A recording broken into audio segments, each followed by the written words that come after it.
આગામી 7 મે ગુજરાતમાં મતદાન થવાનું છે, ત્યારે મતદાન કરતી વખતે ધ્યાનમાં રાખવા જેવી બાબતો અને મતદાન કેવી રીતે કરશો તે તમને જણાવી દઉં. જ્યારે પણ વોટ આપવા જાઓ ત્યારે તમારી પાસે તમારું આઈડી કાર્ડ હોવું જરૂરી છે. જો આઈડી કાર્ડ જોડે નહીં હોય તો તમે વોટ આપી શકશો નહીં. એવું જરૂરી નથી કે આઈડી કાર્ડમાં તમારું વોટર આઈડી જ જોઈએ.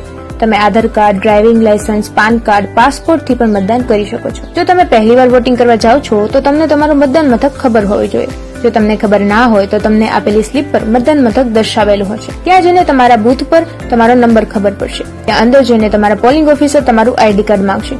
બીજા પોલિંગ ઓફિસર તમારી આંગળી પર સાઇન કરશે. સાઇન એટલા માટે કરવામાં આવે છે કે તમે એકવાર વોટ આપી દીધો છે અને બોગસ વોટિંગ ના થઈ શકે. આ પછી તમારે મતકુટીરમાં જવાનું રહેશે. મતકુટીરમાં 2 મશીન હશે, એક વોટિંગ મશીન અને બીજું વીવીપેટ મશીન.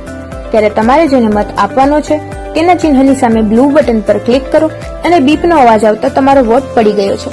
તમે જેને વોટ આપ્યો છે તેનું ચિહ્ન વીવીપેટ મશીનમાં દેખાશે.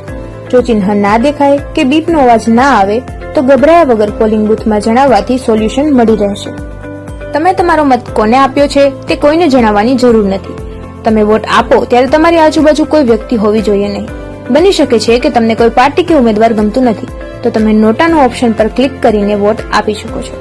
અમૂલ્ય મત આપવાનું ચૂકશો નહીં.